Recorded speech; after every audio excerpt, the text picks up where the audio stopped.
Hey everybody, welcome back to another episode of the Melanin Money Show. I am your co-host, Jacqueline Shattuck, and I have Carter Cofield here with me today. We are missing George Achampong. Where is Achampong? Well, he had babysitting duties. He got a little legend in the picture, so we told him we'll give him a break. But how y'all doing, man? Carter here. Happy to be here. And we have a really dope guest, really good friend of mine, somebody that's going to bless y'all with some amazing game. B, you want to introduce yourself? Yo, what it is. You already know what it is. Yo, I'm the kid Billionaire B, a.k.a. Brian MNKN, a.k.a. Brian Waldron. Yo, I'm just the event space god. For those who don't know me, for those who do, created a 7-figure event space company out here in Brooklyn, New York. Just doing it for the ones who can't, doing it for those who will. Let's get it, let's go. That man has memorized. You got to love it, don't you? I was off the dome. What you mean? I know. Hey, look, you got to love a man that's prepared. But we're really excited to be here with you again. The Melanin Money Show is all about bringing just bright minds into the space and giving game for people who can't get it themselves or have it themselves. So, Jacqueline, why don't you get us started? That was a lot. I'm from the West Coast, okay? So it's like real laid back, slow. It was okay. I think New York don't play. Look, you already know New York come correct every time. You're right every time. You already know what it is, man. New York all the time, man. Straight. Okay. I think I got it. But listen, people don't want to hear from me. They want to hear from Billionaire B. Like, what gives you the audacity to go by Billionaire B? Let the people know. Yo, for one thing, I want y'all to understand something very, very serious. One of the biggest things I had to understand as a young entrepreneur is that future, literally the definition of future is everything that is stated, that everything that takes place or in the future, everything that's taken place after something is said or written. So I had to tell myself, yo, if I really want to be a billionaire, I need to start manifesting it now. So when people talk about, yo, fake it till you make it, it's not about faking it till I make it. It's I'm walking with the swagger. I'm walking with the attitude. I'm walking with the confidence that I am a billionaire. So I'm going to put that on my chest. I'm going to put that on my name. I'm Billionaire B, because it's not a matter of if, it's only a matter of when I will achieve and will receive that $1 billion. So I'm going to put that on everything. That's a lesson in itself. Before you even give game on event space, man, that mindset thing and that speaking in your future into existence is so real. And I think so many people shy away from that because they think it's arrogant. They take themselves out the game. I don't even mean to cut you. They take themselves out the game. Like, so many people tell themselves, like, yo, I can't do it, or if it's not possible. Like, yo, the minute I seen another black man riding around a Lamborghini, I knew it was possible. The minute I seen another black man, I'm only half black, just keep it 1,000, but I'm still, the minute I seen another black man, like $1 million in his bank account, I knew it was possible. The minute, like, I always tell people, you just got to see it once, which is why it's so important to get into the room, get into environments just like this. You only have to see it once to know that it's possible. Once Usain Bolt crossed that 100-meter dash in such and such seconds, what happened after that? Other people started to do it. Why? Because they just had to see it's possible once. You got to understand, like, we all bleed the same color. Like, we all just come from the same flesh type of thing. We all come from God, from the universe, whatever the case may be. So if somebody else could do something, there is no way, no possible, nothing stopping you from doing that same exact thing except yourself. Period, point blank, period.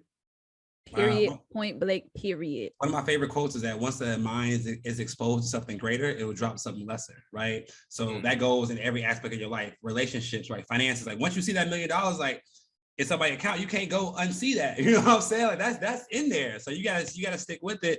And, like, again, I think that's why exposure is so powerful. And, like, and Jack, the same thing. We pay to get in these rooms to get this exposure, because, like, all I need is one time, and I'm like, I bet, say less. You know what I'm saying? Bet, say less. Like, that's for me. Like, I'm known for never broke again, right? Like, I'm dropping my never broke again formula course, right? And I promised myself at 17 years old I would never be broke again, because once my mind was expanded and I saw people who were not broke, I was like, oh, bet I can't be broke again. That's trash. That's super trash. Shout out to young boy. But listen, take me all the way back. Like, I want to go all the way back, because the New York accent and the vernacular, and like, it's throwing me off. I'm confused. Take me back to Baby B. I want to know, what was Baby B doing? Okay. Baby B was fly as hell. Baby B was Don't put some respect on Baby B. But real talk, honestly, I'll tell y'all from jump. Like, since the time I was 11 to 12 years old, I always had the entrepreneur bug. Like, I was naturally insubordinate. For those who don't know what that means, it's just, you don't take very well to orders. You don't take very well to people telling you what to do. So ever since you can ask my mom. Like, ever since I was a kid, I just never really liked people telling me what to do, or even if they did tell me what to do, I always want an explanation. Like, all right, cool. Why do we have to do it that way? I always like to challenge authority. Not that I'm telling anybody to do that, but just real talk. Like, always, you don't got to take everything at face value. Like, everybody has a mind of their own. Everybody, once you have it in your mind that like, yo, I'm smart and I'm capable much more, don't be afraid to ask questions. That's how you learn, and that's how people know that you're really invested in this. Like, ask questions, be involved. It's your future at the end of the day. So ever since, I remember like it was yesterday, my first taste of money. I used to play for all my young bulls, all my millennials, I guess. I used to play Yu-Gi-Oh and Pokemon a lot. We right here. What's up? You know what I'm saying? Like, you're not seeing me in Yu-Gi-Oh though. My dark, what? My black, my you, bro. But anyway, Blue Dragon, bro. I'm telling you, look, what's up? I still have my cards to this day. It's just something that, you know, you can't leave. You just you can't sell them, bro. You know what I'm saying? I still got my holographics, all that stuff. They probably worth some bread now. I gotta find them. I gotta dust them off. But, so I remember it was yesterday. I was in the 7th grade on the bus. The bus was the Q23, going to middle school, and I was just playing Yu-Gi-Oh with some of my friends, my friend Brian and Bernard. And this 6th grader, so he was 1 year younger than me. This 6th grader, he looked at me. He's just like, "Yo, that's a blue eyes white dragon." And I'm just like, "Yeah, you know what the time it is." For those who don't know, don't worry, it's gonna make sense. And he was just like, "Yo, I'll give you $20 for that." Now, mind you, $20 probably now is like whatever, but well, I'm 26 now, so I was 12. 14 years ago, to a 12-year-old kid, $20 is like $100. That could last you a week plus. You good? That could last you. You could ball out on a shorty at $20 at that time period. So I'm just like, hold on, what? $20? Bet. I gave it to. I didn't even think about it in the middle of the game and everything. I'm just like, hold that. You know what I'm saying? Middle of the game, just like, I don't need this card. Yeah, I don't even need. I was about to drop this trap card. Wow. But I'm gonna let him hold this real quick. $20. Bet. So he's just like, oh, what else you got? So I just start showing him my cards and everything. And the next day, kid spends like $60 with me off straight cards. I'm like, what? This is crazy. This is my first taste of making my own money. So then after that point, every single day, I just start bringing all my cards. Now you just see all these little 6th and 7th graders just buying cards from me every day. I'm walking home sometimes $20, $40, $60. 12-year-old kid, my mom like, what the hell you doing getting all this money? Yeah. So that was my first time ever spawning money. And then, of course, like any other market, the market starts to get saturated. Other kids start to see me get money. They start bringing their cards out, and then it's just competition. So I'm just like, I'm off this. Then I saw this one other kid in my high school selling candy. I'm just like, oh, it's up. I'm about to start doing that. So basically I had my mom take me to BJ's, and I spent like $60 of my card money, and I bought some candy. I start selling like Snickers, Milky Ways, Twix, Skittles, Sour Patch, all the good stuff. And this is when my business mind started working, because I started noticing like quantity, inventory, items that are hotter than others. Like I knew that the M&Ms didn't go as fast as the Sour Patch and things like that. Sour Patch, I could get 2 packs for $18. This, that, like, you just started building up your whole Excel sheet in your mind and things like that. So that's really my first taste of money. And then I get caught and I almost get suspended. So they tell me I can't sell candy no more. So I'm off that for like a year or whatever the case may be. So then fast forward to high school. When I was like 14, I'm just like, yo, like I want to get me some money. Like I was always eager to just, make my own money. My mom's a single mom. I never really like to ask her for nothing. I'm taking y'all way back. I don't know. No, I mean, this is good, because like, even and I'm gonna let you pause, and Jackie, you can intertwine this if you want to. Those are entrepreneurship tips at an early age. You learned arbitrage. I can go sell these Yu-Gi-Oh cards for $20, but the packs of Yu-Gi-Oh cards only $3. I can go buy 6 more packs, get the money back in a re-up and sell it. And same thing with candy, right? You're learning the game of arbitrage, buying something for a little bit less, selling it to the market at a higher value, collecting the profit. And like some adults don't understand that yet. You know what I'm saying? Jackie, anything you want to add? No, that's a good point. So tell us about high school. Yeah, so in high school, I got my first job at a law firm. I was like 14, just like kind of filing papers. But it was slow money. I was making like $9 an hour. It was boring. I'm just like, yo, this is whack. So I got a job at American Eagle when I was like 16. I got a job at American Eagle making like $8.50 an hour. But at the same time, this is when I started getting involved into sneakers. I remember my dad, he had bought me a pair. I remember like it was yesterday. He bought me a pair of Wolf Gray 5s from Foot Locker. Now he didn't buy for me. He gave me the money to do it, and I had like from the apps, because they had the Foot Locker apps. I had like a $20 coupon, and I got it for $115. So I'm just like, I bet. Finally got I forgot my first pair of Jordans on my own, because my mom Indian. She ain't really buying none of them high price. No Jordans. She ain't messing with that. You know what I'm saying? So I bought them Wolf Grade 5 for $115. And I was in Facebook groups at the time. They had a lot of buy and sell Facebook groups, and this kid offered me like $165. I'm like, I just made $50. Like, no, and I wore these Johns. Like, I wore these Johns, and I just made $50. I'm like, oh, bet. So that's when I started getting into buying and selling sneakers, into used sneakers. I'm on all these Facebook groups. I'm doing meetups, and mind you, like, I have no whip or anything like that. This is just, I'm straight trapping on the train in New York. I'm going to school with duffel bags, like 6-8 pairs of sneakers, and that's when I met up with these kids that they were buying like beat sneakers, cleaning them up and selling them. So that's when I started doing the same thing. So I would buy these sneakers for like $30, $40, and I would sell them $100, $150, making $100 a pop-off sneakers. I'm making $600 to $1,000 a week straight meetups. And that's when I really started to get involved as like an entrepreneur. That was like my first big hustle. Like, and I tell people all the time, like, yo, real talk, like if I ever had to like start from scratch again, I'm going back to the Facebook groups, because that's what really put me on. Like you can start out with $20, $30 and build yourself an empire, as long as you really put the grind in. So at that point, I got like $3,000, $4,000. I'm going to conventions, coming home, 20, 30 pairs of sneakers, flipping them, making $6,000 in a month, $8,000 in a month as like a 6, 7. You run up a big bag as a shorty.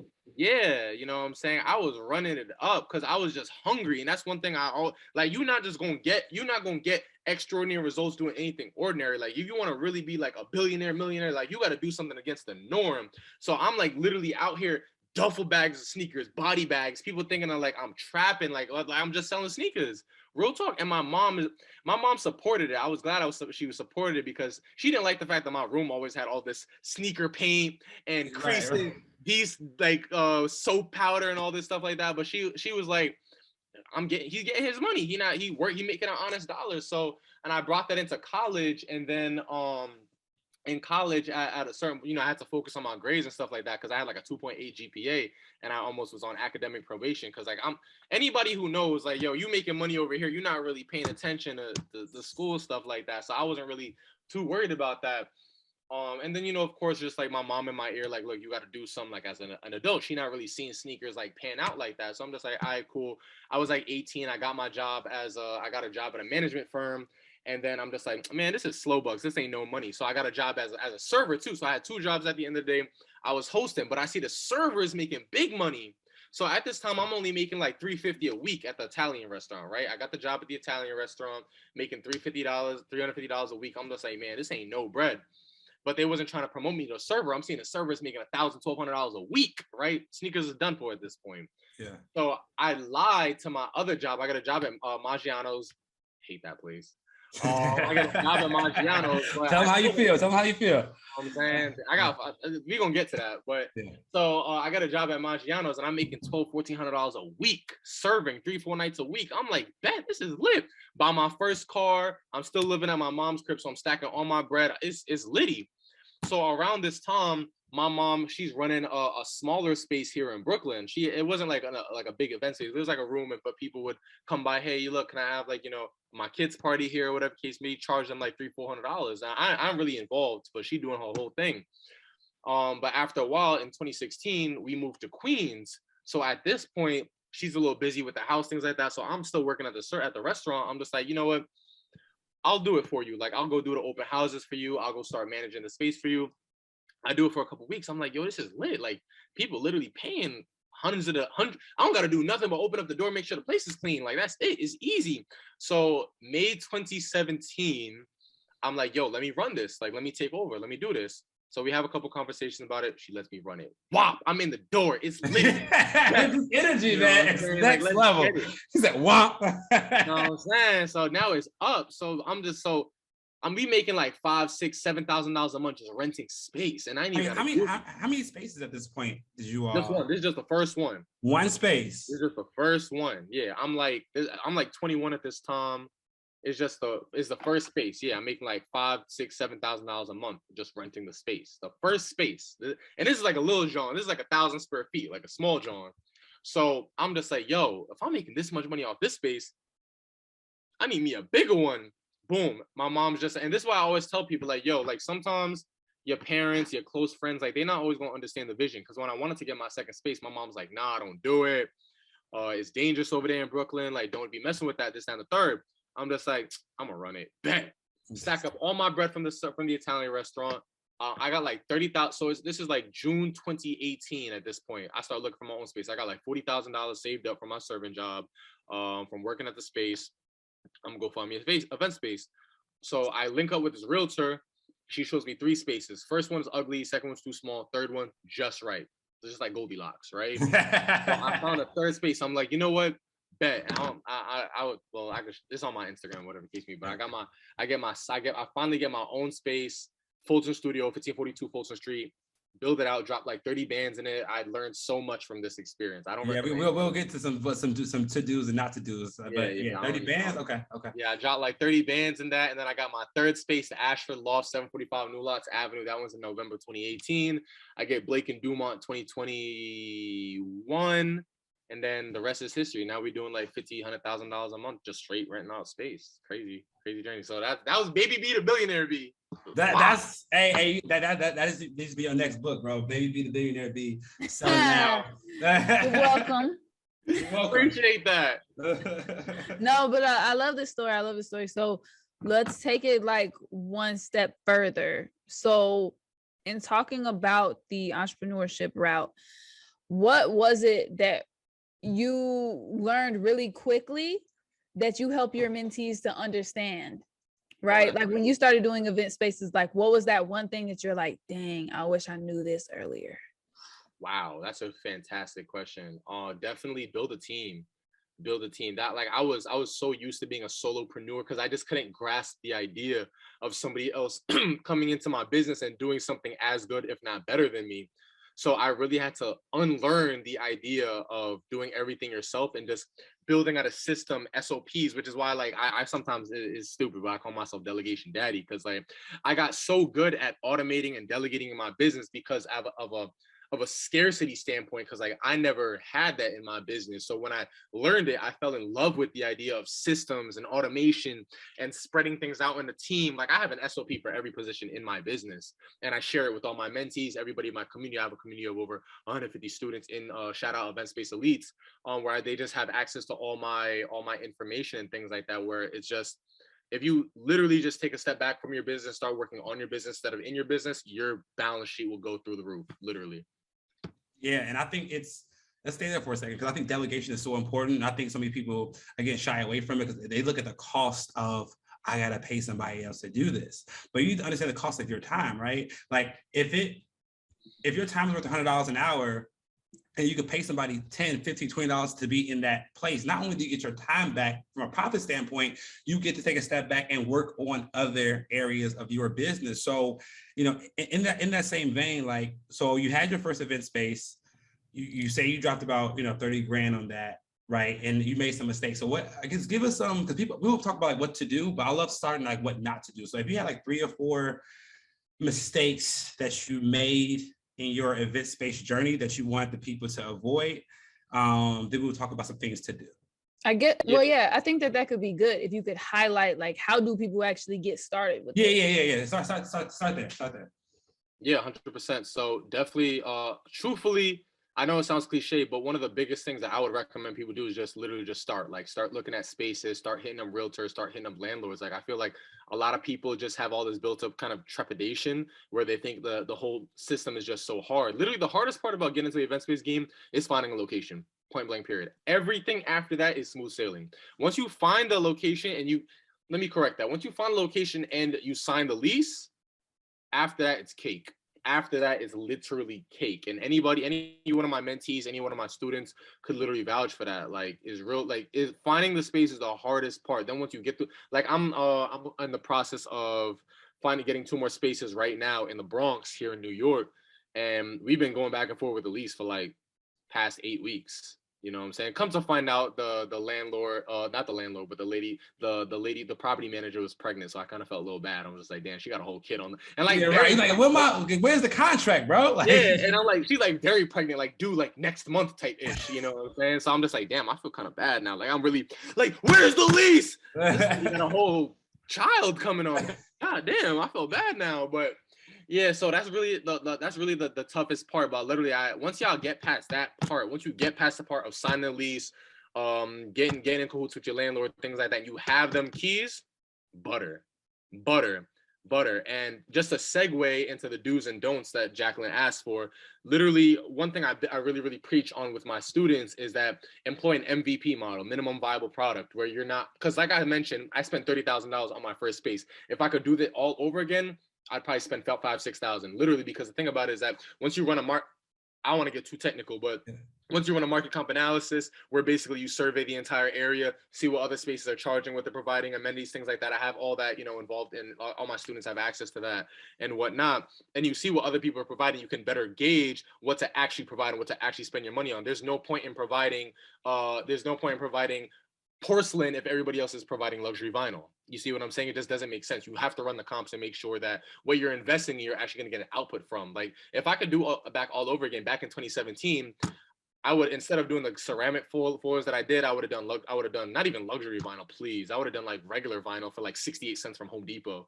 I would have just had LED lights. I wouldn't have even switched out the recess. Like, my whole build out would have went from $30,000 to probably, like I said, $5,000-6,000, to be honest. Got some super basic chairs from Uline, let it run. Get my tables and chairs from Craigslist, let it run. Like, so that's one of the biggest things I could really just caution everybody. Like, don't get caught up in the glitz and glam. Don't get caught up trying to catch up with the Joneses. A lot of people see my venues like, oh my God, he has porcelain floors. I work for them porcelain floors, bro. Like, I can afford that. I can make that money back in 2 weeks.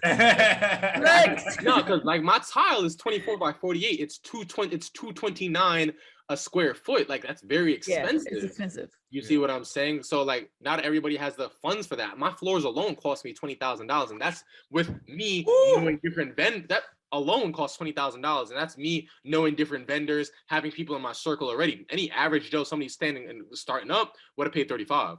Unless they have their own connect. So that's why I really like, don't get caught up in the glitz and glam. Run your market comp analysis and really check and make sure that, the area is going to actually pay for what you're going to do. Like, don't be coming up into Brownsville, which is the hood in Brooklyn. Don't be coming from Brownsville trying to get like Park Slope prices. Park Slope is a very, very affluent neighborhood. Like, it's just not going to make sense. Location. At the end of the day, event space is a location-based business. It's a storefront. You know what I'm saying? Like, y'all in Atlanta. You know what I'm saying? Yeah, I'm in Atlanta. Carter's in LA, so different story. Right. Yeah, very different. For example, like, I've been in I was at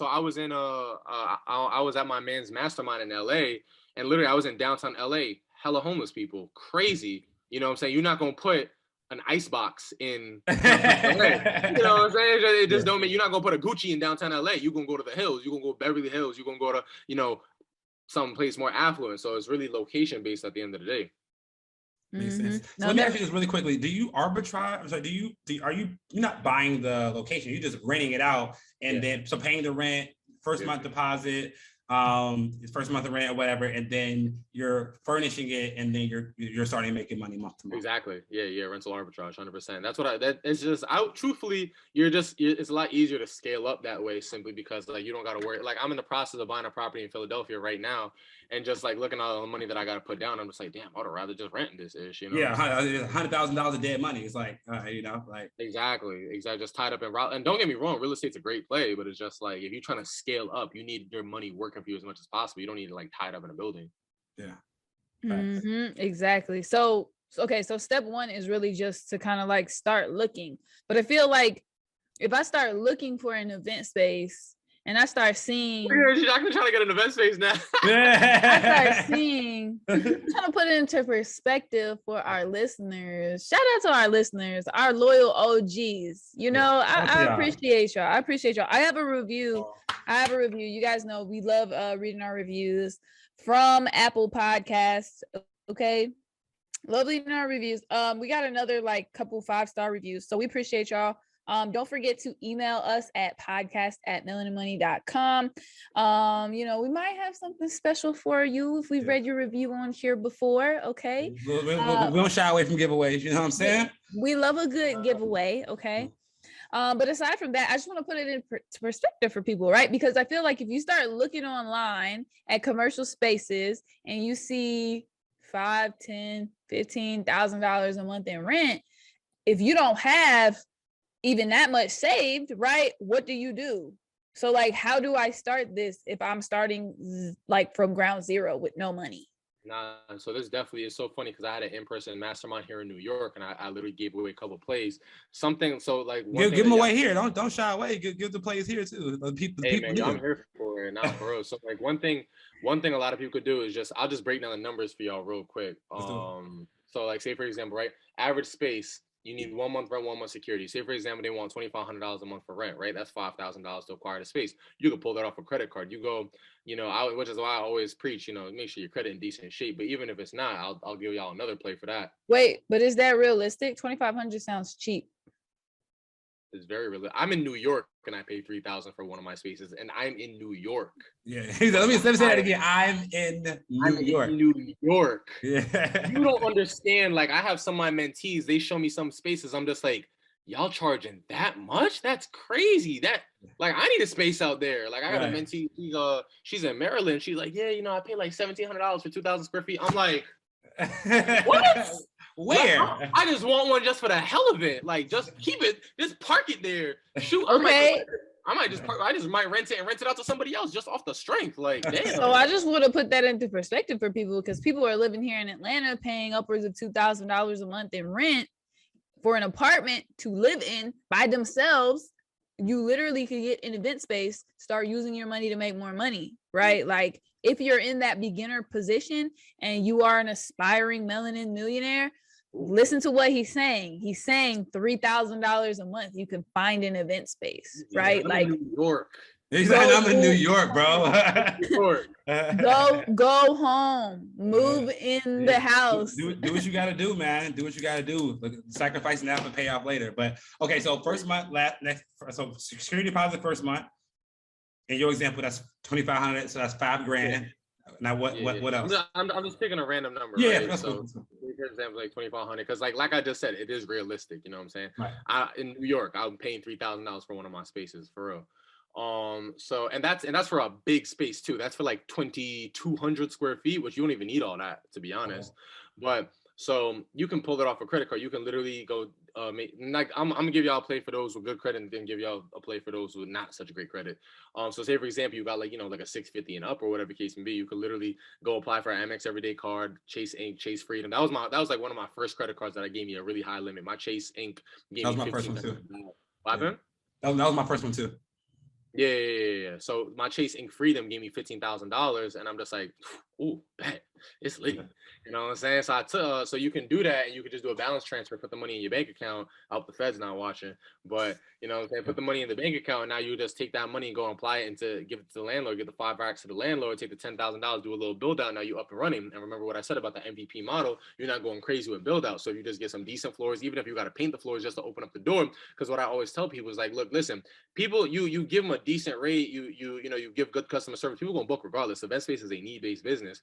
So people gonna come book when you use that money that people are booking with, and you go and take that and make renovations into the space. You don't take your own money.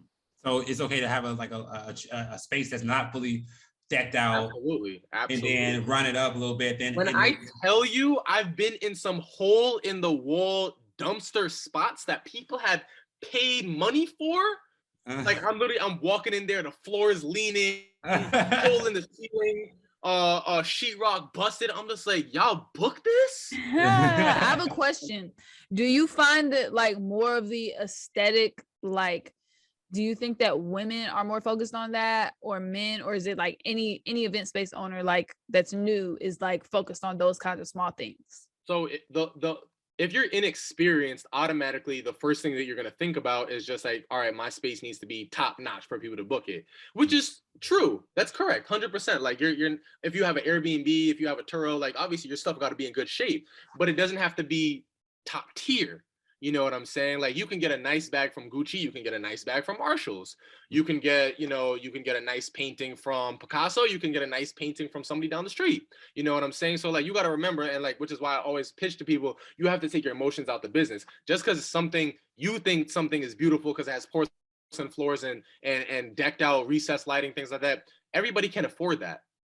There needs to be some opportunity for somebody else who's coming like, all right, look, listen, I just need 4 walls, the floor is sound, and I'm good to go. I can go have my baby's birthday. And now you have a space. So like you thinking, you got to understand, this is really what I suggest to every entrepreneur. You got to understand that the one, done is better than perfect. Two, where you are and how you are right now as an entrepreneur, as a person, as a business owner, that's good enough for somebody. You don't have to be perfect. Your business doesn't have to be perfect. You don't have to be perfect. Your system doesn't have to be perfect. I was getting bookings as a 22-year-old just figuring it out.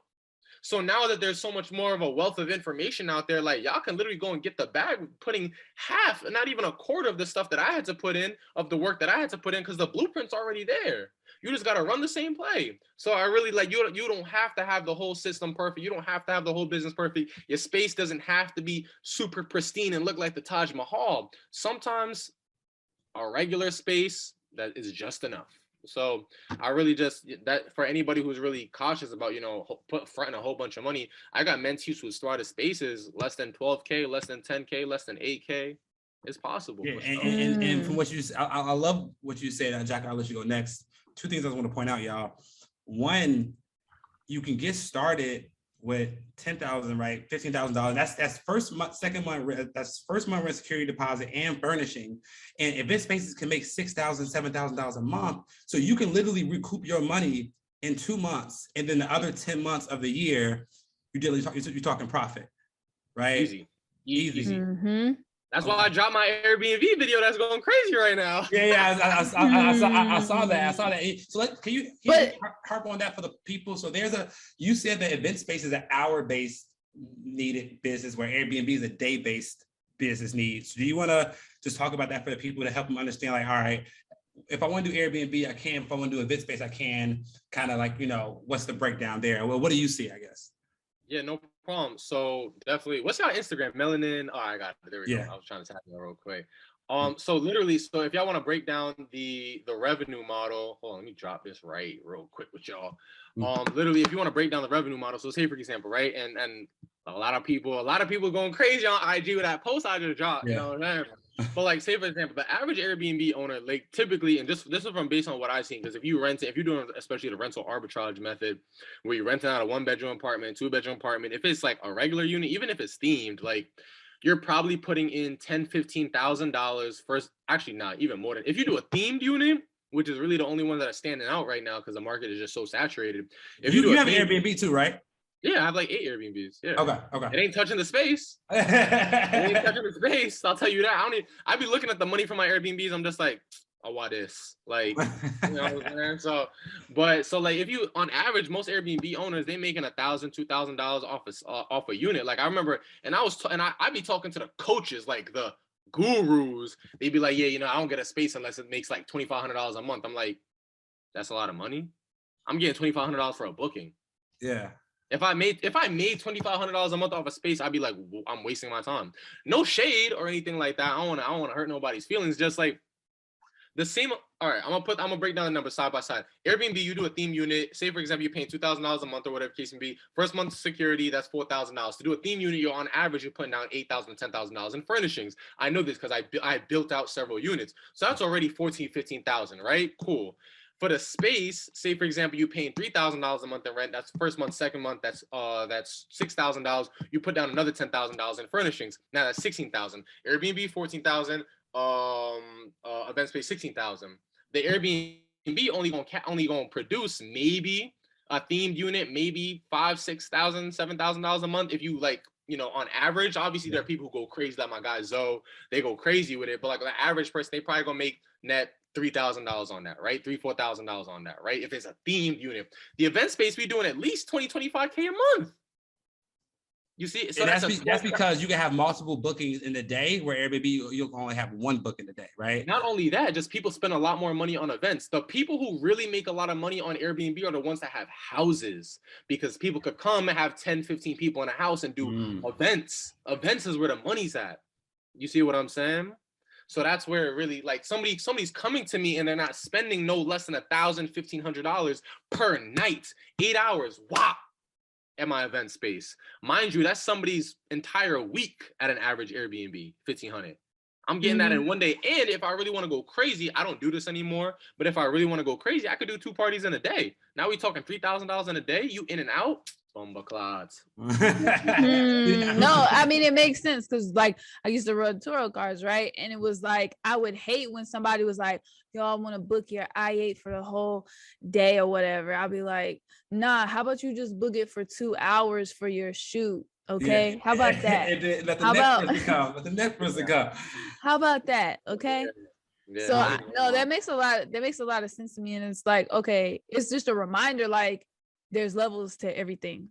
hell yeah. Right. Hell yeah. No shade to Airbnb, just I mean, you truthfully. have eight. So like, it ain't no shade because you in the game. You know I'm what I'm in the saying? game too. It's not like I'm just on the sidelines, like, oh, so I've heard. Like, I have Airbnb, I have 8, and it's just like, Yeah.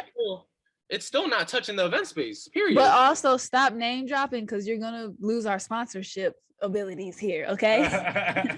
No, I'm just joking. Okay. So is it really hard for you, Brian, to tell all women that like you're just the ish and they can't even touch you? And is it really hard for you to date? Like, no, let's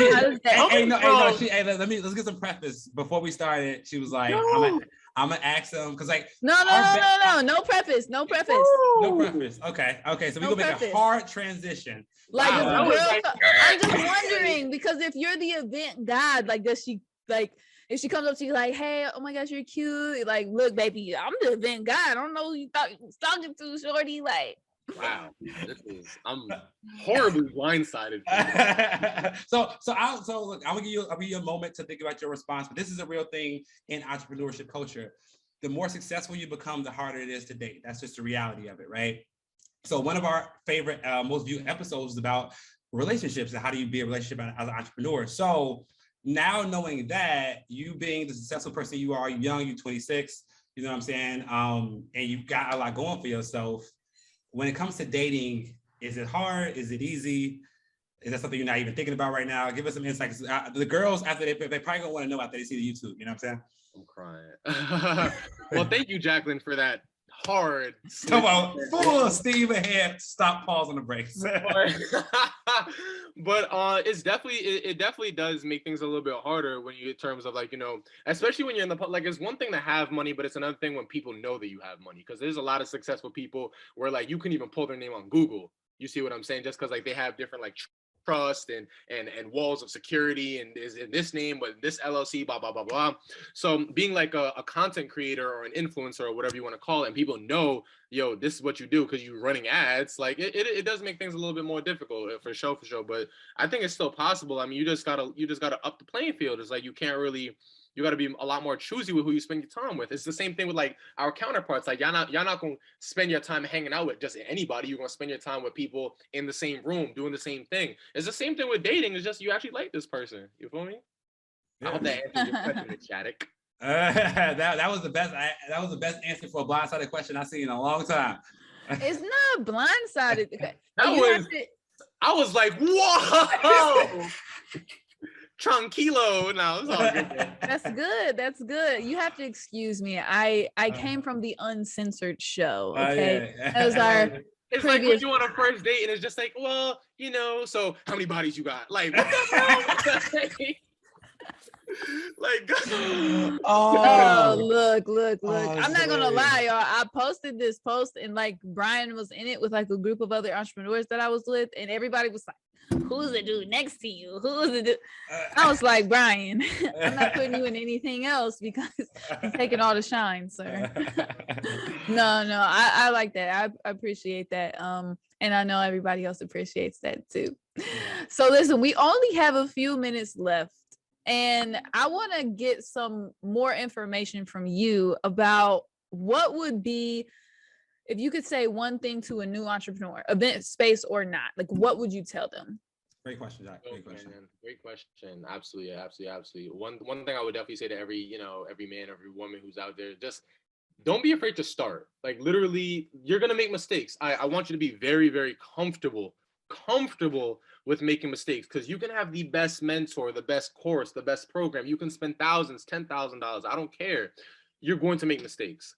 The minute you understand and you're comfortable with that, you will start to go and spread your wings. You will start to go and try and start to go experience, because you can read and review as much as possible. Experience is the greatest teacher at all. So I encourage, especially when you're young, below 25 or whatever the case may be, try as many different things as possible, because the things that you think you want to do, there's not always what you want to do. The things that you think you know, you don't always know. You're never gonna. I never thought that I was selling sneakers, but I never thought about event space. Never. There are people to this day who don't even know what the hell an event space is. So to be doing what I'm doing now, if you had asked an 18-year-old Brian, like, yo, Brian, you know, in 5 years, you're gonna be doing event space, you're gonna be running this ish, and you're gonna be this and the third. Like, I'd have been like, the hell's an event space? But you know what I'm saying? Because I thought my life was in sneakers. I thought I was gonna have a sneaker store and I was gonna be a freaking sneaker connoisseur all over the country, things like that. Like, nah, this is what I do now, and I'm very, very happy and content. But I never would have known this unless I tried it. So I want everybody to do that, for real. I don't care how old you are, how much you think you know, how much you know. Like, just try everything, for sure. Sure. And one of the things that we always harp to our audience is, like, you know, you can try something yourself, go YouTube University and try to learn but that's the slow way, right? I believe that I should have a mentor or some type of guide in everything that I do. So you mentioned, you know, your students. So I'm assuming you teach other people how to do what you do, right? Because that's the type of person you are. So, like, what type of programs do you have for people that, all right, like, you know, Billionaire B got it. He got me hooked. I want to get my first event space. I want to tap in. How do they tap in with you? So it's so funny that you just said that, because literally, if you go to myfirsteventspace.com, you'll actually be able to grab a seat in my free class where we actually show you and break down how to start, scale, and automate your own event space, no money out of pocket. Literally, if you go to my first, like the word first, like you just said, myfirsteventspace.com, you can literally grab a seat. So yeah, that's what I got going on. So anybody who's ever interested, they can literally just go to that URL and they can literally see firsthand, like, talk to me just like this and find out how exactly we do $50,000 to $100,000 a month, taking any space just like this and turning it into cash. That's cute. We got Baby B. We got My First Event Space. Like, how can you not? Yo, where y'all get this one? Where y'all get this one? Hey, y'all, we'll make sure to put everything in the show notes and any other programs that he, you know, has. We'll add to the show notes so you all can just, you know, go through that and look through and see how y'all can tap in with the Billionaire B himself, man. But this was an amazing episode. I learned a lot about event spaces that I didn't know, and I'm sure the people did as well. Any final words, gang? Yo, for real, one of the biggest things that, like I said, I would tell y'all is don't be afraid to try different things, man. Like, you're gonna fail, you're gonna fall on your face. All you gotta do is just dust yourself and get back up. Period. The ones who win are the ones who just stay in the game. Period. Point blank. Period. Let's go. That consistency. Let's get it. Let's go. But with that, we really appreciate you coming on, Billionaire B. What we say, Baby B to Billionaire B. And that's right. That's the title of the episode. Hey, that might be it right there. That might be it. Shoot. I love it. We'll have to have you back in the Melanin Millionaires Club to speak to our community group. You know, just get your name out there, let people know what you got going on. So we'll run that back. But we appreciate you coming here today. Appreciate y'all tapping in. Make sure you comment below if you like this episode so that Brian can know, you know, was it giving Baby B or Billionaire B today? Okay, let us know. All right. Leave that 5-star review, y'all. Leave that 5-star review. Y'all know we love them. We appreciate y'all. Peace.